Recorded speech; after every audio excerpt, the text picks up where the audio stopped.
We're live. There we go. What's going on, everybody? It is the Macro Perspective, another episode. Guys, if you haven't been enjoying our show, please comment, like, subscribe, and share this with those you love. We've got Coach Marcos in the house, but today, team, I want to invite y'all to welcome our guest, Coach Matt. We have Coach Matt here. We connected through mentors, connected through different credentials, and it's just been great to connect with like-minded folks. So we want to have a guest on today, such as Matt.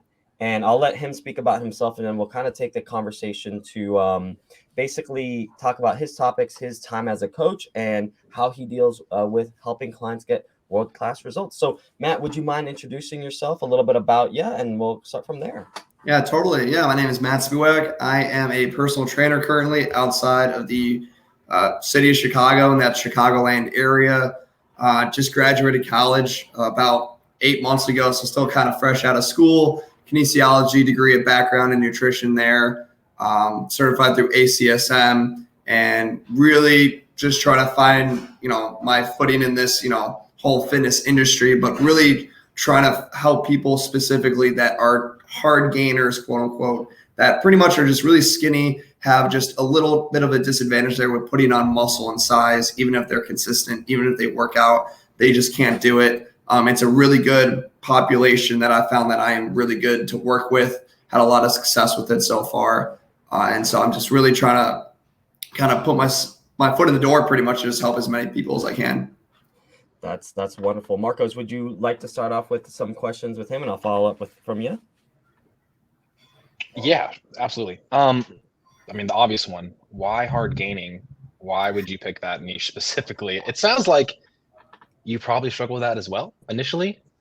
Yeah, totally. That was me for so many years throughout high school. It was just going to the gym a lot. I revolved around sports, played a few different sports in the day, and it was just everyone else seemed to get so much better and stronger than me. And I was going to the gym. I was doing the lifts with them. I was doing the same. I felt like I was doing the same amount of work, but for whatever reason, they were benching 2 plates. And I'm still struggling with 135, and we're both, like juniors at that point. I'm like, what is happening right here? So it was something that I struggled with so much, and I wasted a lot of time. And so I'm kind of able to see a lot, especially at the gym. Like right now, I'm at the gym, and it's so easy to see out there just all the guys that were in that same position, or that are in that same position as I was. And so the goal is like, hey, bypass my 4 years of not being able to figure it out, and do it within like 6 months. All right. So save time there pretty much. Yeah. No, I love that. I love what you said there. Like, I love the bypass, the 4 years of struggle that I had to deal with, because the 4 years of struggle that you had to deal with, I've been there as an athlete as well. And for those listening, right, if you're hard gaining, or if you're just someone, not even like a teen, but a person that is trying to find success in the gym or success in your fitness, it always helps to have someone show you the way and kind of guide you through the landmines of, the field where maybe you might make a lot of mistakes. So talking about those landmines and like talking about the 4 years and kind of speeding up results, what would you say are some of the biggest mistakes you made, or like a hard gainer would make and have to spend 4 years of mistakes just to get to that conclusion of like, oh, I could have done this in 6 months if I had just listened to these mistakes? Yeah, so I think the biggest thing for a hard gainer is not really what they do in the gym, it's what they do outside of the gym. Because what I define as a hard gainer is someone who works out a lot. They work out consistently with it because they're going to the gym and they're just like, oh, I just can't put on muscle. It's just like, I'll go there and it shows a little bit of definition maybe, but it's just like they're so skinny and they're so like skinny ripped or skinny fat, and they just can't do it.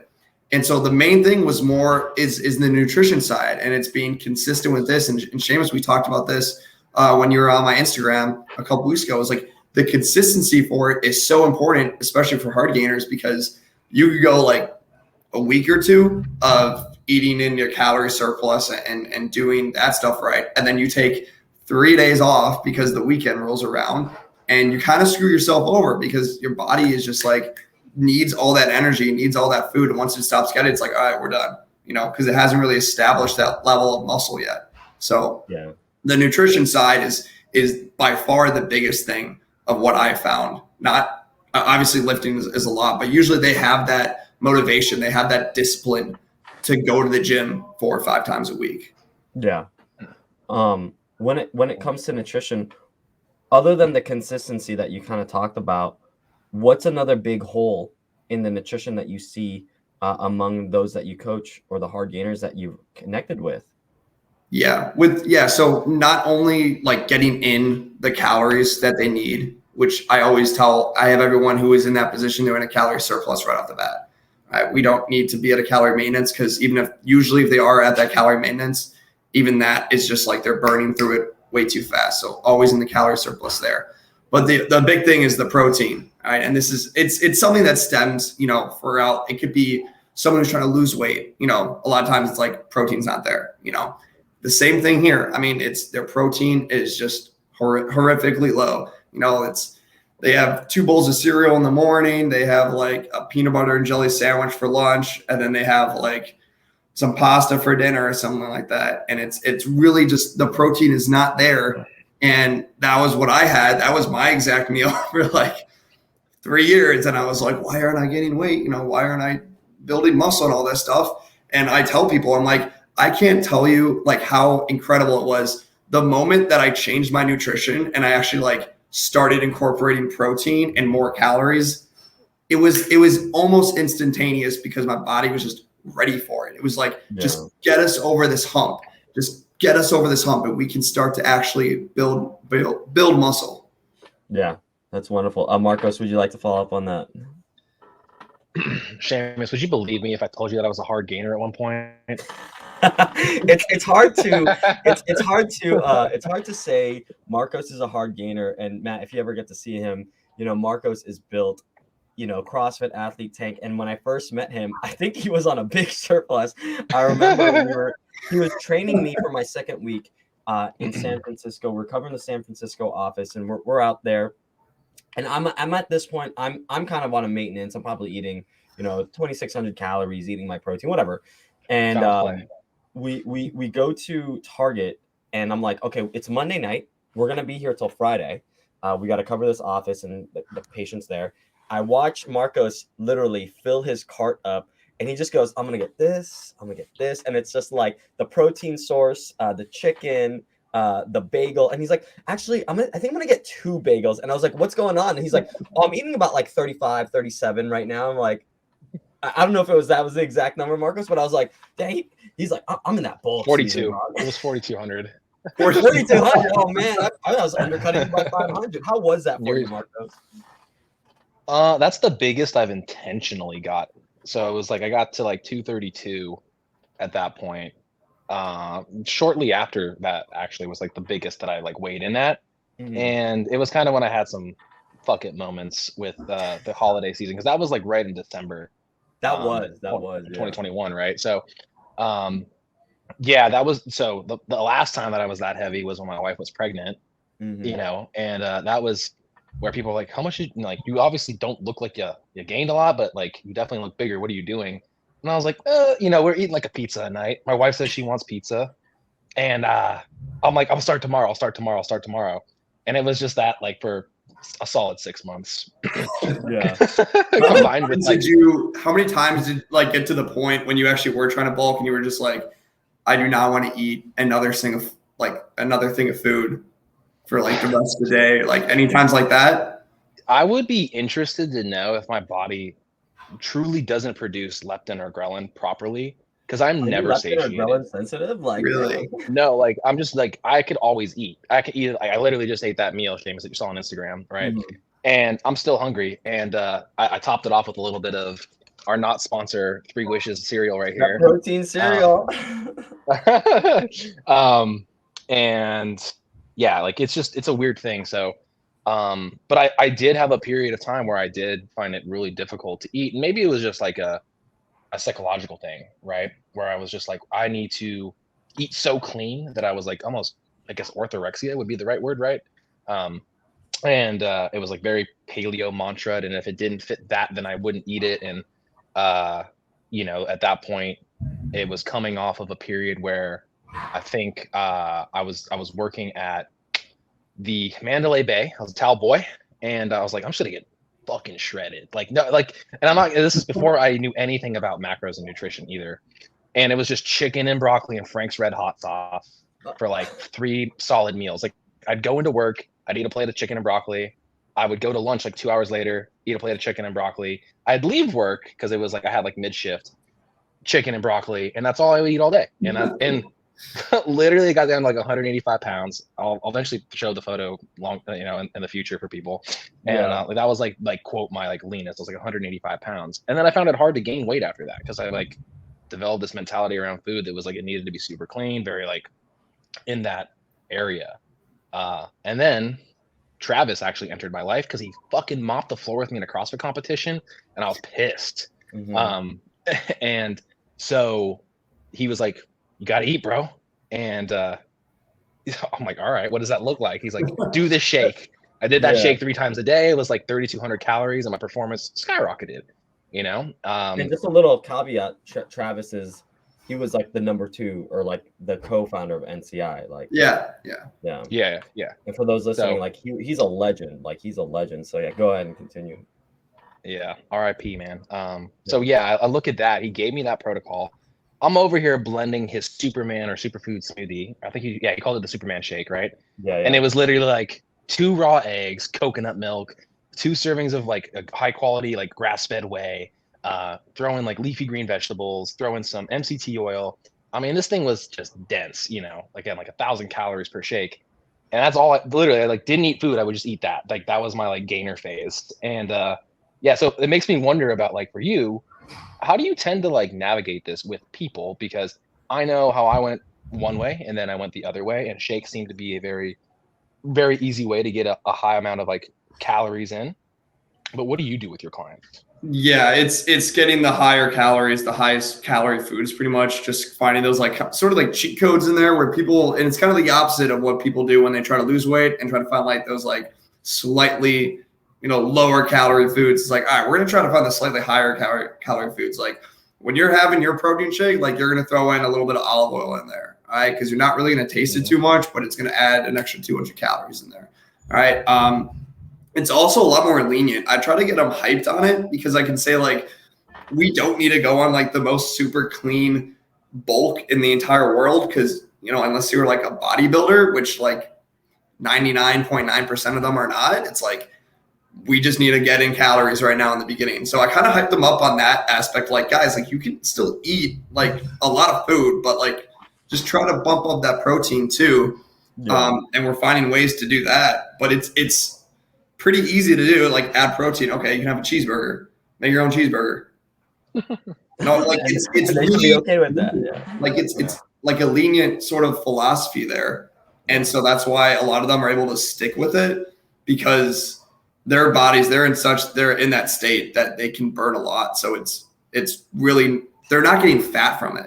That's what we talked about it too, was like, I've never really had a fat or a hard gainer where like we're training consistently and then they're eating a lot and maybe it's not like the cleanest diet in the world. I've never had one where like all of a sudden they just got fat and they bypassed the step where they built muscle. I've never seen that before. Yeah. Would you classify the hard gainers as like never in a skinny fat category though?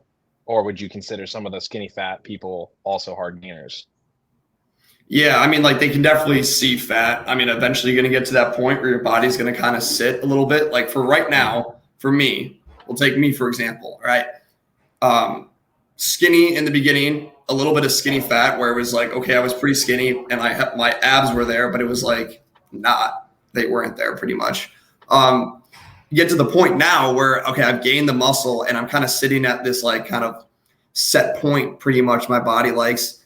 And if I really wanted to, I could just get fat, because now it's like and I don't know if it's a combination of me aging a little bit. I'm only 23. So I don't think it's too much of that factor. But at that point, now it's like, okay, if I wanted to get fat, I could, but if I wanted to do that when I was 18 in high school, still as a hard gainer, I don't think I could do that. Even if that was my goal, I don't think I could do that.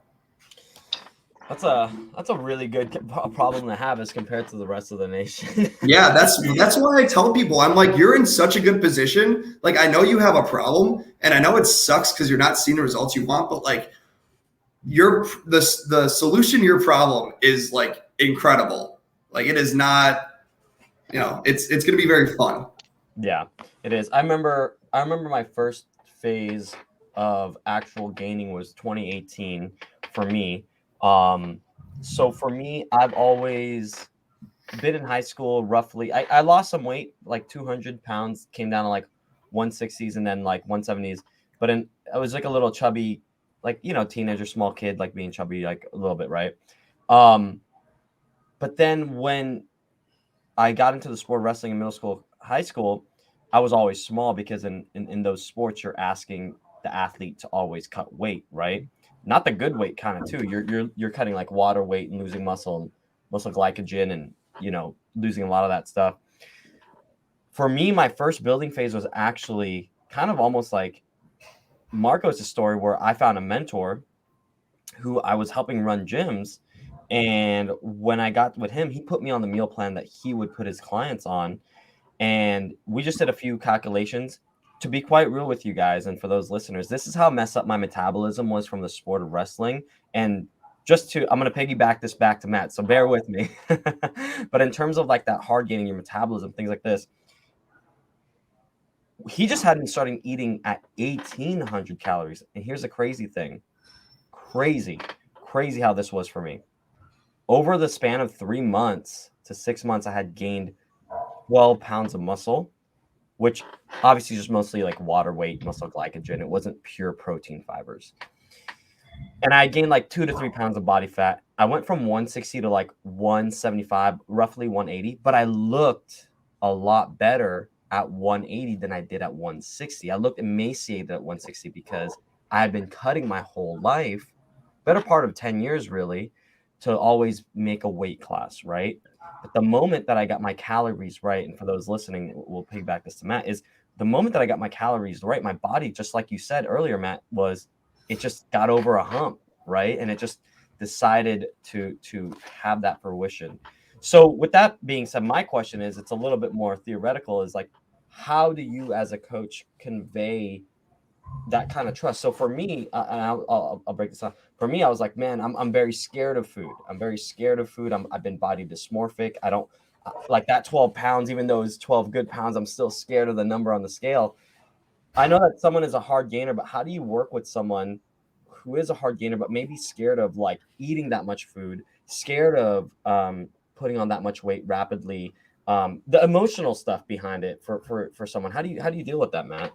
Yeah, well, for one reason, I mean, you just said it's the emotional stuff. So I like to tie that back into their emotional goal. A lot of times, like, their goal is going to be based upon an emotion. All right. For a lot of like high school boys, it's because they want to like build confidence. They want to look better for girls and all that stuff. I mean, that was one of the reasons I did it. It wasn't just for sports. It was because I was so sick and tired of being skinny all the time, and I didn't like the way I looked. I wanted to, have a better presentation, a better build. So a lot of times, if it's an emotional problem, attach it to that emotional goal that they have and be like, hey, like, listen, like, okay, these are the problems you're experiencing. Like, you're lacking in your self-confidence. You don't really like the way you look in the mirror and you want to improve upon that. All right.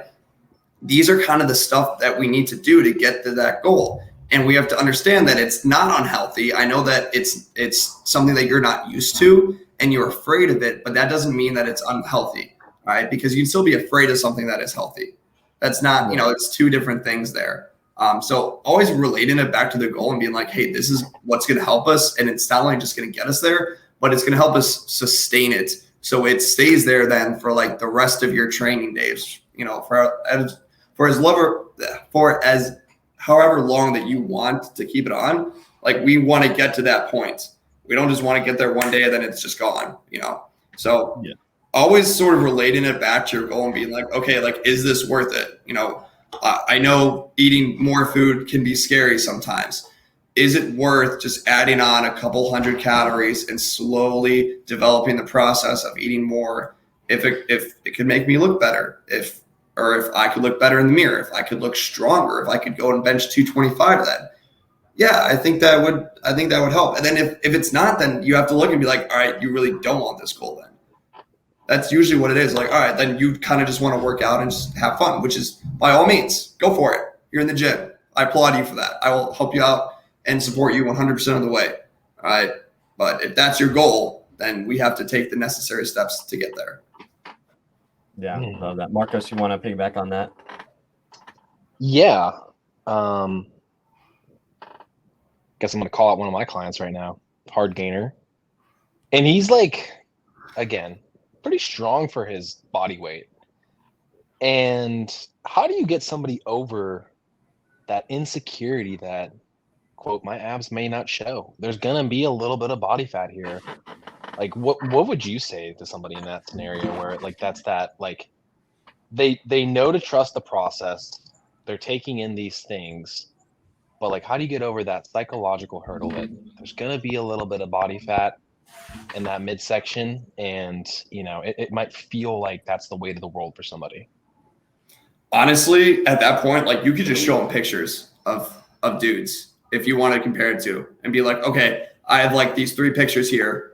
Which guy do you want to look like? And one could be a super, like a skinny hard gainer. One guy could be like more of that bulk, that fuller look that we're talking about here. And then one could be that, like, in a position that he's in now, if he's like, really skinny, but like still has the ab definition there. And then you'd be like, okay, like, which one do we want to look at? Because everyone else there, like, is like all these other physiques that you see all the time are not really attainable because you don't know what's going on behind the curtain. All right.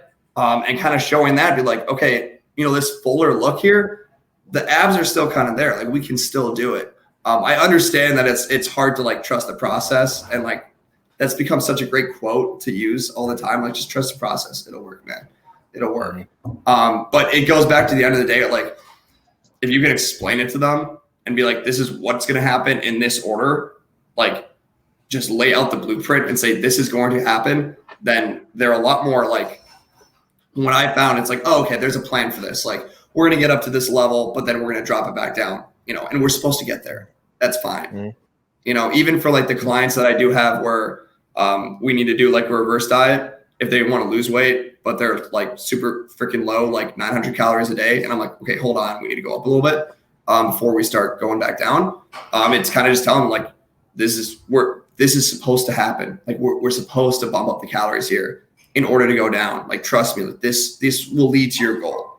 And it's just explaining that process. I don't know how much that answered your question there, because that's kind of what That's a good trust process. No. But so, like, the psychological buy-in, though. So, like, you studied what? You said what was your bachelor's in again? Kinesiology. All right, and then you said nutrition was like a minor.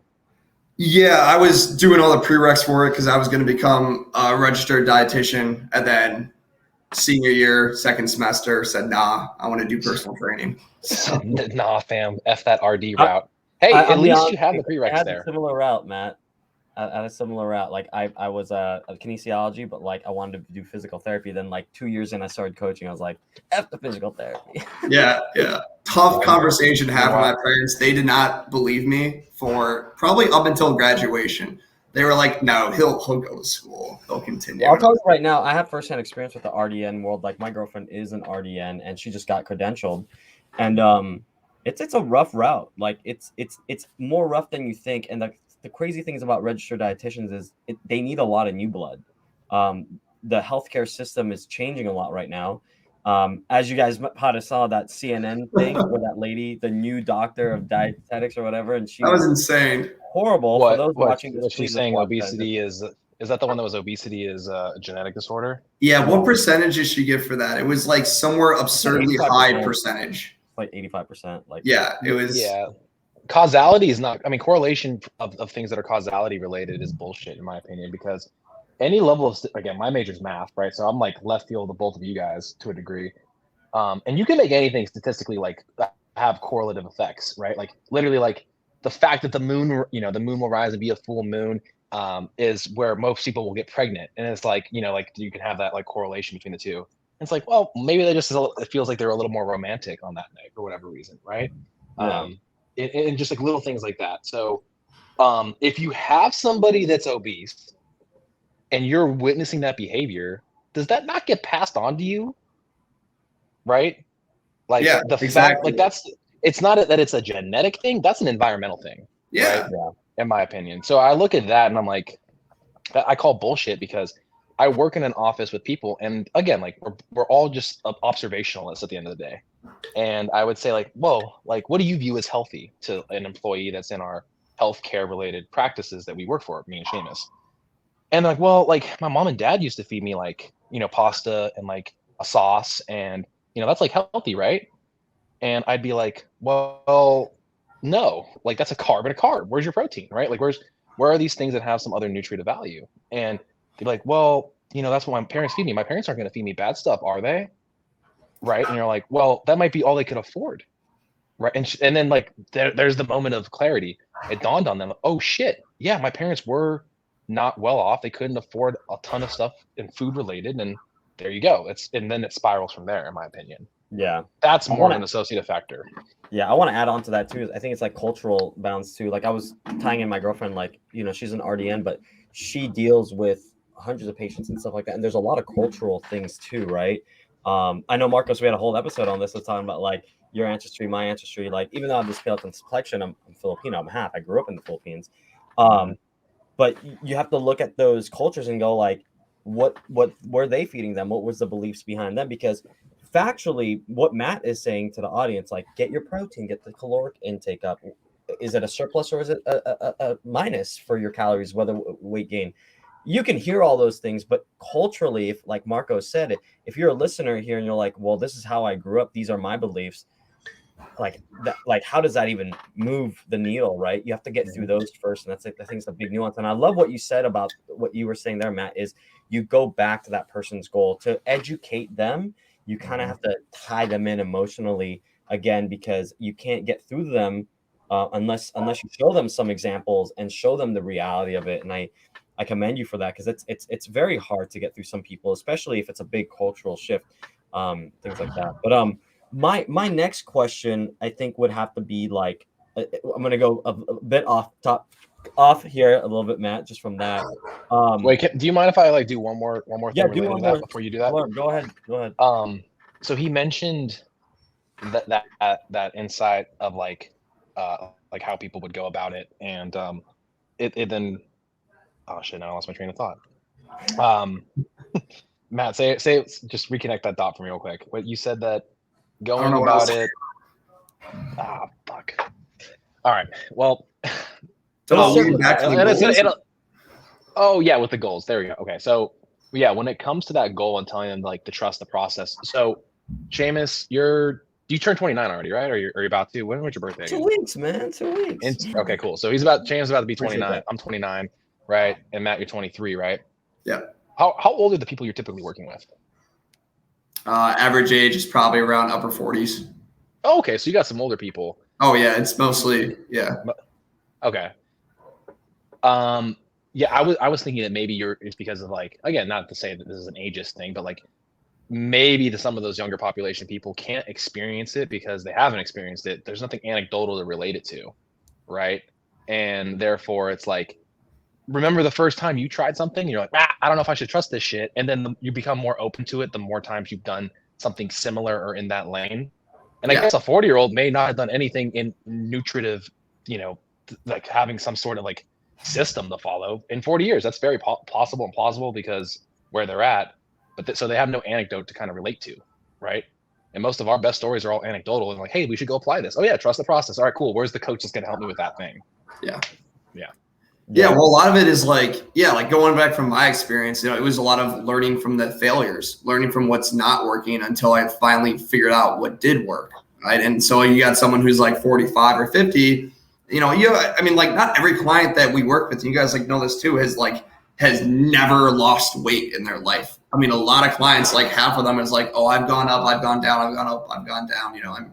I'm really high right now. I want to lose weight, or I just want to build the muscle back that I did have. And like your points, like the younger guys or the younger girls that want to do it, it's like they don't have that knowledge, that background. They can't resort to those memories, to those lessons that they learned, because everything is new to them. So it's kind of just like setting them in the right direction. That's where I preach, like, there's not one way of the training. Like when I do like programs, like there's not one training split I'm giving. I have a philosophy behind it, but it's not a, you know, a one sort of like set and reps scheme that like for every single person it's going to work. I mean, but it's just setting them in the right direction of the general exercise, of the general lifting, of the general knowledge behind the nutrition. Because I'm like, you guys need to learn this stuff. Like I didn't know what a freaking gram was of protein until I was like 19 years old. I had no idea, you know, and it's, you know, it's easy stuff like that, where if you can pick up on it fast, boom, you don't need to fail at it anymore. You can just continue and build upon it. Yeah. You were aware of a gram probably, but you didn't know what it, shit, dude. Yeah, I specifically remember reading articles on bodybuilding.com, and they're like grams of carbohydrates and grams of protein. And I'm like, what is that? Like, what is a carbohydrate? I have no idea. Like, I was so lost. But I was, that entire time, I was in the gym 5 days a week, every single week. I was so consistent with that. But I had no idea what a carbohydrate was. You know? Do you know what an actual, like, because a gram of weight is something that, like, obviously is 1 gram, right? It's a unit of measurement. And a gram of protein and a gram of carb and a gram of fat, is it, Seamus, is it an actual gram of something? Like, what is that gram? It's not a weight, is it? Anybody? It's just the amount of protein that's like within there. I don't really exactly know. It's like the weirdest thing because I don't know. It's like it's like a gram. Yeah, like you can't take like a gram and put it on a scale and be like, that's 1 gram of protein. Like I know. Yeah. So fucking confusing. Like Whoever came up with that nomenclature. Yeah. You have to do 4 ounces of chicken and it says, oh, that's 25 grams. But then there's going to be a certain amount of grams of protein within that chicken, which is also grams. So that's it's like nutrition inception. You have a gram within a gram that's on a scale, you know, inside your house, inside this food. So I'm just always wondering. I'm like, I don't know why that's always boggling me. I was like, they're like, it's a gram. They're like, well, like they put it on a scale, and you can't actually eat that. I'm sorry, tangent. But I'll let you go to your question. I love that. I have another one too. Nutrition Inception. That's going to be our the next biggest documentary on nutrition. If someone's listening, if someone finds this and is listening to it, where did that gram come from, and why can't I wait? Give us a better explanation of what we're giving right now. I think we need like a mathematician to explain, or like a chemist. But I would say my question I was going to ask is, you know, I have some hard gainers that I'm working with right now, right, Matt? You've been an athlete. My question is, we don't have to get too technical in the terms, but it's called volume management or just load management or like activity management through the week.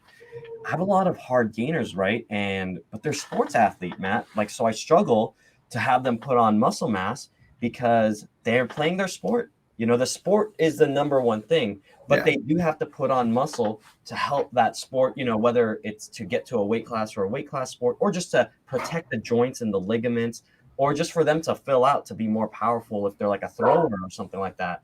How do you go about that with an athlete? And these are just general. We don't have to be super specific with someone, but like, how would you go about with someone to manage their activity, to manage their nutrient intake, to help them gain, even though they have the commands of a sport with their day-to-day life, if they're a college athlete, or even if they're like a person that is working a 9 to 5? How would you do that? Yeah, so it's still sort of on an individual basis, I'd say. So let's go and take that first thing they said, if they're a sport, if they're a hard gainer. So are we assuming like high school? Yeah, let's go sport, hard gainer, you know, youth athlete or like a high school athlete having a hard time, you know, putting on muscle, and he's having a hard time with his sport. Yeah, so like you said before, the sport is coming first because we want to perform to our best, all right? This is where we really need to take a look at what season we're in. If we're in the middle of the season, like there's not a whole ton of progress that we can make physique-wise because we are practicing almost every single day, games, you know, multiple times throughout the week, depending on what we're talking about, what sport. But we're looking at like how much energy we're outputting each and every single day, how much fatigue we're placing on the stress we're placing on the central nervous system, how much fatigue is coming from it. And so then we can kind of look at, this is where like programming as a whole in a whole year comes into play, where, okay, we can bounce off of, let's say we go into off season then, all right? That's where we can kind of prep and really build up the, build the muscle tone. That's where we focus on a lot of the weaknesses.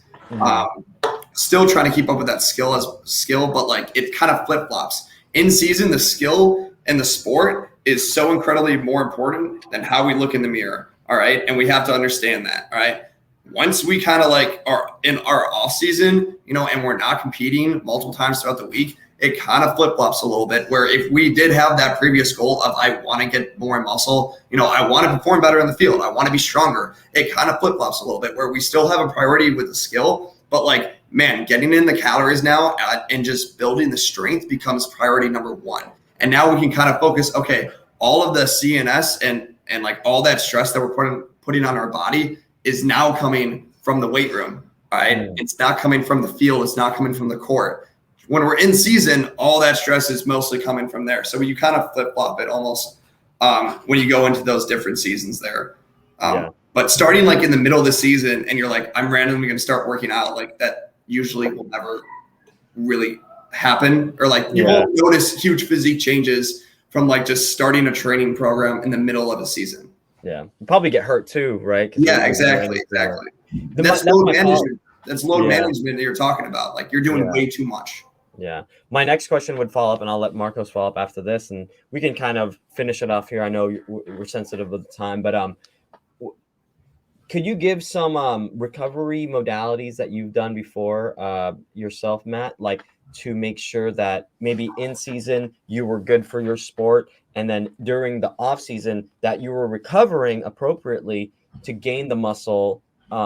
Stress the system out, but not stress it to the point you weren't gaining the muscle you were needing during the off season. What's some recovery strategies that the listeners could use? Yeah, totally. So let's think about so I'll use my personal example there for baseball. I played high school and a couple years in college. Consistently working out 5 times a week, just on my own, kind of doing all that stuff in the off season. All right. When it goes to the season, obviously, how I said, like it kind of flip flops there. Now priority is in skill and in how our performance is on the field. All right. Now to manage my, recovery and all that, I'm not working out 5 days a week anymore because I'm practicing every single day. I'm playing games almost, 3 or 4 times a week. So now it's like maybe I'm only working out 2 times a week max. All right. So that's one right there, is that we have to lower it. Mm-hmm. I know it kind of sucks for people that are just like gym bros and gym rats, and they're like, no, I just love going to the gym and working hard. And it does kind of hurt. Like that's like that mentality you have to accept and be like, okay, I know that it does not help me if I go in the gym every day after practice. Like that does not help me perform better on the field. And if performing better on my field is not my number one goal, then you need to take a step back and be like, okay, what am I doing in the sport? All right. Yeah. The second thing is just focusing on the sleep. And Seamus, we talked about this a lot when we were talking a couple of weeks ago. I mean, the sleep is so important, and it gets so overlooked in college and high school athletes. It's ridiculous. I feel like college athletes are mutants. I feel like I've just to stop you there for a second, Matt. I remember like in college, one kid was like, I asked him, I'm like, how much sleep you get? Like what you eat? And he's like, I went to sleep at like 2 a.m. last night. It's a 7:30 a.m. lift. And he's like, I don't know, I ate some Cheetos last night. But he's still like cleaning and jerking like crazy. Yeah, like these guys are mutants sometimes. I don't know. Yeah, and that's the thing. That's the thing, because they are so, part of it is that they have the genetics, they can keep on going. They have that mentality, they have that drive, but also they've been used to that. They've been conditioned to be able to do that for like years on end. And so that's what it kind of screws them over a little bit, because they're so used to it and they think, oh, I can just do that and still perform really well. And let's say like they are performing really well. And then they're like, oh, I don't need to change anything. And then we have to look and say, like, imagine if we were actually able to take a look at your sleep, take a look at your nutrition a little bit, and actually kind of maximize those results and maximize that progress. Like how much better you could actually become. Because right now you're freaking good, but man, you could be great if you were to actually like dial it in and take it seriously. But like you said, it's like they're in college playing sports for a reason. It's because they're really good at what they do. So they can get away with having like 4 hours of sleep at night and still go and play and still perform at a good level. All right. Insane. So, yeah. Insane. Marcos, I'll let you follow up a little bit and we can kind of close off on that just to be aware of Matt's time. Yeah. So that was kind of like the athlete arc, right? Yeah. Let's look at it from the perspective of like All right. Again, going back to like the hard gainer or just a gainer in general, the growth phase. Do you look at things in the output sense that is non-exercise related, right? I.e., you just talked about sleep, obviously the importance of that. So like how many hours per night? How are you gauging, I guess, quality and quantity, right? How much movement should they or should they not be getting in, right, for that gaining aspect? And what is your general target to start people off? Is it like 500 calories more, 700? Do you just like have them add things in around intra workout? What does that look like? Yeah. Kind of a Okay. loaded couple questions. This is Okay. I coming was gonna from say, I was counting my finger. I was like, all right. Okay. Yeah. So let's start with the last one that you asked for the calories, right? Yeah. What's the bump? Yeah, so that's where I'm still going to be. So if it's a one-on-one client, it's pretty easy on that end. Still looking at how much they're eating for like 3 or 4 days at a time. I need to gauge that. The first level, I mean, usually they're going to be below. Sometimes they're above, like their maintenance level I'm referring to. But if they're below maintenance, we got to get them to maintenance first, and then we got to get them a calorie surplus, usually around 300 to 500 plus, and then we can kind of play around there. I don't automatically make the jump to a caloric surplus like as soon as we start, because what if their calories is at 1500, but then after I do like some calculations and stuff, I can get a rough estimate and be like, oh, well, ideally down the road, I want you at like 3400. All right. That's a huge jump. You're like doubling the calories that you're having each day. Like that's way too much at once. And it's, that's not sustainable. That's what we want is, get over that hump, but then stay over that the whole time. We don't want to go back down. I forgot the other ones you had. So wait. It was other stuff outside. Yeah. Yes. Other stuff outside. Yeah. Still want them moving, and I still want them being relatively healthy. All right. If they really don't want to do it, they don't have to. Once again, if we look at our goals and we look at like the system of the goal, it's like, this is Jason Phillips, like triangle pretty much. We talk about like, which corner do you want to be? Do you want to be in aesthetics? Do you want to be in performance? Do you want to be in longevity? Because we can't have all three at once. All right. And if we do, we need to sacrifice a lot in each. And so we say, okay, like you are 20 years old, you're 25 years old. Maybe you're not looking for longevity right now, and that's fine. All right. If you're looking for purely aesthetics, all right, we don't need to be doing, a shit ton of cardio each and every week. We don't really need to be looking at, the quality of food too much. We can kind of go looking more like, okay, macros and all that. There's a lot of stuff that we can do. This is one of those things where it's very much individualized, and it's very open to like what works best for the person. But I was just thinking about that the other day. I just had a client that he's in this phase right now. He's in the loading phase. He's really trying to put on weight. He's been only working out for like 4 weeks in a row. And we were trying to get him to come out the other week and play like football, just, backyard football and stuff. And he was like, nah, that's cardio. I don't want to do that. And I was like, dude, you're not going to lose all your gains that you have, really not gotten yet, but it's not going to hurt yourself to go play football for 2 hours with your friends. All right, that is where we start to run some problems, where they are starting to excuse themselves from physical activity and enjoyment with others for the sole purpose of putting on 5 or 10 pounds of muscle. And in all reality, it's not really holding them back.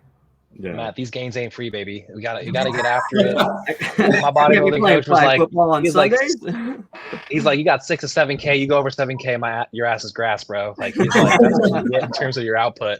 You get your postprandial walks. 10 minutes, that's it. 30 minutes a day. Exactly. Any more? No, it's gone. That's a whole week of training. 31 minutes. He's like, nah. The reason why I ask is like some people have different. I agree with you from the social setting that's important, and that might keep you in that surplus longer because you can still do a little of enjoyment. Oh, wait, the scale went down half a pound the next day. Who cares, right? But again, some people are dogmatic and say, hey, like your goal was specifically this. This is what you're doing. So do you bias a particular macro when it comes to the gain? Do you prefer fat or carb, right? I.e., like which one do you think has a better propensity in your anecdotal experience to help with gaining the good mass? in my experience, it's been more carb based. Carb loading has been easier to get it in. Personally, I really could care less. It works for the person. What I've done, I've messed around my own carb levels, before. It used to be like super carb heavy, super low in fat. And now it's kind of the opposite. I have not really noticed a difference in my performance, not really noticed a huge difference in my physique when it comes to the gym. When it comes to a hard gainer who's just starting off, it's typically tends to be a lot easier to get a lot more carbs in because they can have a lot of bread. They can have, like cereal as a snack, like what you had. I mean, they can have pasta. I mean, oh my God. I tell everyone if you're a hard gainer, pasta is going to be your best friend because you can just eat so much of that. I mean, obviously you want fat in there if you're going to, just for health purposes and, it's more calories and all those great reasons. But if there is someone that finds themselves being better with higher fat compared to carbs, by all means, we're going to do more fat compared to carbs because we're looking at their goal. If it's aesthetics, longevity and performance, if they're doing a sport or something like that, kind of gets subsidized. And the aesthetics area, that's what we're really trying to focus on. So what will lead best to that? So you're not doing 0.3 times their current body weight for their fat set point and then the rest in carbs and the protein set point based off of that 1 gram per pound and or 1.5? I'm just kidding. The protein one is always going to be that. I will always keep that there within that range. Like the 0.8 to 1.2, anywhere within that. I play around with that. But when it comes to carbs and fats, I try to maintain a high, not a high, but 30% should be coming from fats at the lowest, according to NCI. I mean, that's where I got my certification from, nutrition certification. That's the lowest that you should start, at least for health reasons.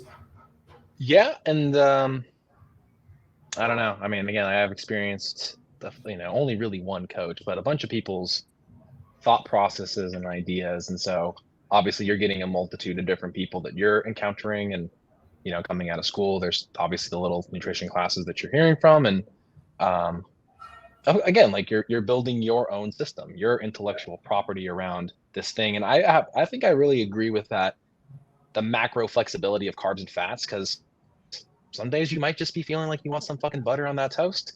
Other days you're just like, I'm just gonna hit the pasta in. Yeah. When my fats were at 55 grams a day and I had to get, literally 4,000 calories a day, I was like, what the hell am I eating? Dude, that's processed garbage, dude. At that point? No, I was eating fucking pretzel crisps like they were going out of style, bro. I would literally just sit down and smash literally 5 servings of it to get 100 grams of carbs in. And I'm like, what am I doing right now? You know what I mean? Again, that was definitely in that triangle of awareness. I am nowhere near the longevity end whatsoever. I felt that way. My wife and my mom and my dad were like, are you gonna stop anytime soon? I'm like, I gotta get to 240. I'm just kidding. I'm gonna hit the weight. Once I get there, I'm good. Yeah. I know. I was like, once I hit that, then the next time around I'm going to 250 and then 260. Nah, but I think it's a fun experience. And I think for a lot of people, again, it's a season of life, right? Nutritional periodization is something that's important and to understand hey, you're not going to gain forever. The idea is to kind of find that sweet spot, bias these particular areas of that, that triangle of awareness, which by the way, that triangle was made in an Aria hotel suite with 10 other coaches, along with Jason. And I still have flashbacks to that moment, of us we need a system. We need something to give people. And we were drawing things and there was arrows going everywhere on this whiteboard. All the girls that were there were like, what the fuck is going on? And then Jason's like, we got to clean this up. And then we're like, let's pick an image. And I was like, do we want a square, a circle, a triangle? What makes sense? So instead of cycling it around, it was a triangle. And then it was born. So that one, it's funny to hear people reference it because I was like, damn, I was there.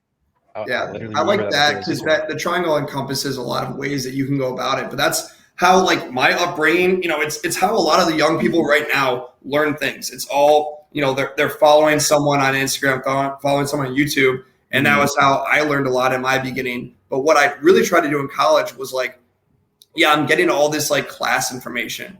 All right. So that's great. I'm understanding the science behind things and the basis of things and all that, but I'm not learning nutritional habits and you know, attempts of like that. And so what I really try to do is like, I went on multiple diets and I'm trying to like follow different people that are pushing like one way. You know, like I've done it all where it's just purely based off of macros. And I was like, I will have all processed foods. I don't really give a shit. But if it fits my macros, it fits my macros. The gas station diet. What was it? The gas station diet. Have you read the gas study? station? Exactly. Like that's it works perfect. And then, you know, I changed it and I did, you know, like only whole foods, you know, because part of it was just me wanting to experience it because I did not want to get sucked into that idea where like, oh, this is the one way to do it and everyone should do it. Because I knew that if I was going to have clients and all that, there's going to be some people that like are not going to want to have processed foods. But then there's also going to be some people that are just not going to want to only have whole foods. You know, so it's catering to their needs, but it's like using the triangle. It's like using that overarching system to still hit their goals. Yeah. Yeah. Well, man, Matt, dude, you're 23. I wish I was as wise as you in the coaching world at 23. I definitely would have been way ahead of the game. And you're doing it well, man. You're in the right space. You're in the right field. You're impacting people in the right way. So keep it up. With that being said, we'll kind of close there. Any closing words for us, Matt? And then where can people find you if they want to look for you on social media? Yo, first off, thanks for having me, guys. All right, great time. Nice meeting you. All right, yeah. Nice meeting you, man. Yeah, definitely. It was a great time. Definitely learned a lot, actually. Find me Instagram at Spiewak _ coaching. Facebook, Matt Spiewak. YouTube is Unleashed Physique. That is the company's name, which will eventually all lead into that. So everything will change down the road. But for right now, it's a little bit all over the place. So eventually it'll be all mainstreamed into one thing. Yeah. For those that are listening, the hard gainers, listen to Matt. He is the expert in that field, and he's been there, done it all. So yeah. Thank you. Yeah, man. Appreciate your time. Thanks so much. And for everybody else listening, like, subscribe. If you got anything valuable out of this and you want to reach any of us, feel free to reach out. And thanks for listening.